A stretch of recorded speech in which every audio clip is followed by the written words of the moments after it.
ካሜራው ሙስናን ማስቀረት አልቻለም። በየዘርፉ የሕዝቡ ስቃይ ቀጥሏል።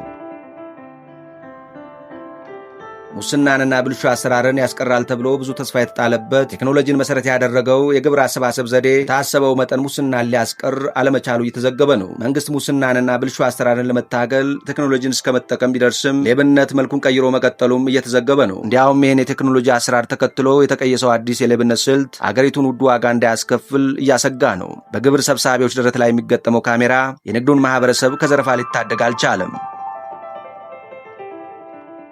ካሜራ የተገጠመላቸው ገቢ ሰብሳቢዎች 11 ሰዓት ላይ ካሜራ ለቢሮአቸው ካስረከቡ በኋላ ድጋሜ በመውጣት ዘረፋ ላይ መሰማራታቸው ታውቋል። በቪዲዮ የታገዘ የግብር አሰባሰብ ሂደት መጀመሩ ይፋ ከሆነ እንኳን 1 ወር አልሞላውም። ይሁንና በዚህ ዙሪያ የሚቀርቡ አቤቱታዎች በርከት ብለው ከወዲሁ መሰማት ጀምረዋል።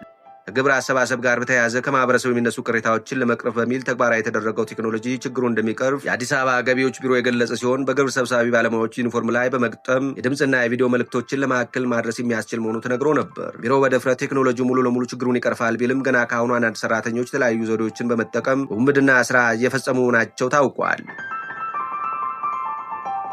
ቀላይ ካሜራ ስለተገጠመባቸው ሕጉን አክብረው የሚሰሩት ግብር ሰብሳቢዎቹ ነገር ግን ከ11 ሰዓት በኋላ ካሜራውን ቢሮአቸው አስረክበው በድጋሜ ለዘረፋ እንደሚሰማሩ ታውቋል። ካሜራ ከመለሱ በኋላ ለምሳሌ ክፍለ ሀገር የጭነት መኪኖች የሚቆሙበት ጋር ይቀመጣሉ። ለሚጫነው ዕቃ አሰልፈው ደረሰኝ ይጠይቃሉ። የተሰጣቸውን ደረሰኝ እንደ መንጃ ፈቃድ ይወስዱትና በደረሰኙ ላይ ባለው አድራሻ ደውለው ደረሰኙን በትክክል አልቆረጥክም፣ ክስ ሊመጣብ ነው በማለት ከ20 ሺህ እስከ 30 ሺህ ብር እየተቀበሉ ነው። ካልደወሉ ደግሞ በደረሰኙ አድራሻ መሰረት ሱቁ ድረስ እየመጡ ብር ተቀብለው ይሄዳሉ በማለት አንድ በመርካቶ በንግድ ሙያ ላይ የተሰማሩ ግለሰብ ለሚዲያችን አስረድተዋል ሲል የዘገበው መሰረት ሚዲያ ነው። መሰረት ሚዲያ በማከል እንዲህ ይላል። በተመሳሳይ መልኩ ሌላ አንድ በመርካቶ ስራቸውን ያደረጉ ግለሰብ የገቢ ሰብሳቢዎቹ ብዛታቸው ከህዝቡ ቁጥር አይተናነስም፣ መንግስት ህዝቡን ዝረፉ ብሎ ያሰማራቸው ነው የሚመስለው በማለት ያስረዳሉ። ካሜራ ሳይዙ መጥተው እነሱ የሚጠይቁትን ያልተገባ ገንዘብ አልከፍልም እስከ ጥግ ሄዳለሁ ብትል ሰሜ የለም ቅጣት 100 ሺህ ብር ይጣልብሃል። 100 ሺህ ቅጣት ደግሞ የሚያስከትለው ሌላ ጣጣ አለ።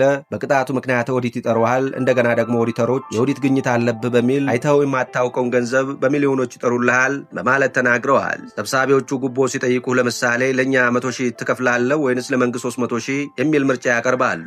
አንዴ በሚጠሩት ገንዘብ አይደራደሩም። ይሄ የሚሆነው በአነስተኛው ነጋዴ ላይ ነው። ትልልቅ ነጋዴዎችን ምን እንደሚያደርጓቸው ፈጣሪ ይወቀው። እኔ በጣም አስጠልቶኛል። ግድ ሆኖብኝ እንጂ እዚያ ስራ ቦታ ባልሄድ ከራስ ምታትና ጭንቀት ድናለሁ በማለት ሌላኛው ነጋዴ ይናገራሉ።